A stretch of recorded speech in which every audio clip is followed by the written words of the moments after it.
right, so when you look at the heart, this is going to be the anterior side. It's smoother. You can see like most of the blood vessels actually come off of the posterior side. So the one that seems to be kind of more smoother and normal looking, that's going to be the anterior side. And this interventricular sulcus right here is going to show us the division between the left and the right side of the heart. The left side of the heart always makes up the apex. Okay, so whatever side makes up the point at the bottom, that's going to be the left. This is going to be our right ventricle over here because we have that groove, that sulcus right there that's going to show us where the division between the left and the right are. So this is our right auricle. Remember I talked about the little puppy dog ears? When they're empty, they hang down. When they fill, they puff up. So it's like up, down, up, down. That's the right auricle. This is going to be the left auricle over here. And then the atria is just kind of the chamber that it's attached to. So I'm going to open that up in a second. This is our pulmonary trunk. This is the aorta coming off of the top. I'm going to turn that over so you can see the size of that blood vessel. All right, so that's the aorta. And the cow apparently is a little different from the human because it's going to throw off its brachiocephalic branch pretty early. Like in the humans, it's going to come up and start to arch, and then the brachiocephalic comes off of the top. But, you know, cows are, you know, four-legged, so everything's going to be kind of turned funny, but this is going to be the brachiocephalic artery right here. That's the aorta. I would have thought that would be the superior vena cava. Well, I put the probe, this is the superior up here, okay. and this is the inferior here, and both of those, if you stick your finger inside of there, you can feel the inside of the right atrium. So, and it's true, in a cow it's going to be anterior and posterior, not superior and inferior, because they're four-legged, right? Okay, so then when we open it up, the first thing that you'll notice is the difference in the thickness of the wall of the ventricles, right? The ventricle on the left-hand side is really, really thick. The ventricle on the right-hand side is, you know, about a half to a third of the thickness of the left. You can see the valves. These are going to be our valves over here. So on the right-hand side, this is our tricuspid valve. You can see those flaps of fibrous connective tissue that make up the actual cusps of the tricuspid valve. And these are the chordae tendineae, which are those fibrous tendons that attach the cusps of the valves to the papillary muscle. So you can see you can see the chordae tendineae really good on the left-hand side because I only split it in one spot. So, but those are those chordae tendineae. So this is going to be our bicuspid or mitral valve on the left and our tricuspid valve on the right. Now this is part of the aortic semilunar valve because when we stick our finger in the aorta, it comes out right there. So that's your aortic semilunar valve. So when the ventricles contract, it's going to push the blood. All of the blood's going to start to rise this way, but the AV valve is going to close and the blood's going to flow up through the aortic semilunar valve into the aorta. Now on the right hand side, where did I find it?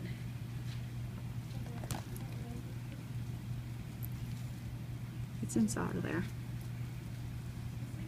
Oh, wait, while I'm showing you the aorta. Those are the entrances to the right and left coronary arteries. Can y'all see them down in there? There's one right there, and the other one is right there. So that's your coronary arteries. Remember I said the very first blood vessels to branch off of the aorta are your coronary arteries. So you're going to have your left and right coronary arteries. And you can see they actually kind of, where did I see it before? They go through the fat. Where's that big one? Oh, and you see how it wraps around and it's actually in that sulcus between the atria and the ventricles. So that's where it is on that side. That's one of the arteries? That's one of the coronary arteries. After it on the right-hand side, after it throws off the interventricular branch, it becomes a circumflex artery. So, but this is on the left-hand side, so that's going to be, is it the left or the right? Yeah, this is on the left-hand side. So that's the other part of it right there. So it actually is thrown off here, and then it circles around through that sulcus, and it wraps all the way around. Let's look inside of the auricle. Remember we talked about the pectinate muscles. Pectin means comb, so you have these comb-like muscles inside the auricles. This is our right atrium. And did I cut open the one on the left? Fold it over and see. Oh, there it is at the top. So you can see how it's thrown into all those folds, right? See how branched it is. That's going to be the pectinate muscles of the atria. The trabeculae carni are going to be the ridges of muscle inside the ventricles. So when you look down in there, you see it's not real smooth. You know, it's kind of thrown into all these folds right here. So those are the trabeculae carni. And then this is one huge papillary muscle because that's where our chordae tendineae are attached, and they brace the flaps of the AV valves. I think this is a good pectinate muscle over here, so I can kind of wrap my finger underneath it. So that's a pectinate muscle over there. Are they only in the ventricles, pectinate muscles? They call them pectinate muscles up here. They call them trabeculae carni down here. Oh, okay. And the only papillary muscles are in the ventricles. But in humans, they're not that big. Oh no, they're not that big. No. Like they're just a bunch of little ones. not Right, one they're just big, like little huge one. finger-like projections of muscle that project away from the ventricle walls into the lumen of the ventricle, and then your chordae tendineae attached to them. The layers of the heart wall. So we have our epicardium, which is just this real thin little membrane on the outer surface of the heart. You can kind of tease it away, but it is actually attached to the myocardium. But it's just that real thin little sheet of shiny tissue on the outside. There's a lot of fat and blood vessels underneath it. The myocardium is going to make up the bulk of the heart wall, and then you can see that same glistening, shiny endocardium that lines all of the valves, and it is lines all the chambers, and is continuous with the endothelial lining of the blood vessels. So what you're shooting for is a dissection to where hopefully you can see both ventricles and you can see both atria. You can see the atria better on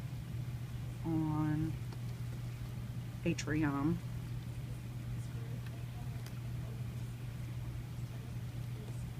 Over here. Yeah, this is the one that I cut. All right, so that's your right atrium over here, and then this is the left atrium over here. So you want to try and see all four of the valves, you want to try and see all four of the chambers, and identify as many of the internal and external structures as you can. I mean, you should never be in doubt as to which side is the left and which side is the right, either when it's open or when it's closed. When it's open, you can look at the thickness of the wall and it'll tell you it's the left. When it's closed, when it makes up the apex of the heart, that's going to be your left over here, and this is your right over here. So the best way to approach cutting it is to Turn it on its side and then start a cut. I think I started like this, and I tried to find the atria and split the atria and then follow it down, and then you want to take the whole thing and flip it over on this side and do the same thing. Find the atrium, split it, and go through the ventricles, and then you'll have to separate the interventricular septum. You'll have to go through and cut through that muscle. Oh, and they talked about in your lab manual the moderator band. See that little band of tissue right there? It's inside of the right ventricle. It's actually a branch of the electrical conducting system of the heart that helps coordinate the activity of the two ventricles that they contract simultaneously. But there's some special cells inside of that help convey the impulse from, there's a branch inside of here, into this outer wall so that they contract at the same time. So you should be able to find the moderator band in your sheep hearts also. Okay? All right, go start hacking. So where would the nodes be for the heart contraction? The SA node and the AV node, you can't see them. I mean, they're just special cardiac myocytes that don't have as much contractility as they do have electrical activity. So they don't really have the actin and myosin that are going to contract, but they do have special properties that allow them to spontaneously depolarize. And that band connects to them, right? It connects to the AV bundle and the AV branches that are in the interventricular septum. Okay. Yeah.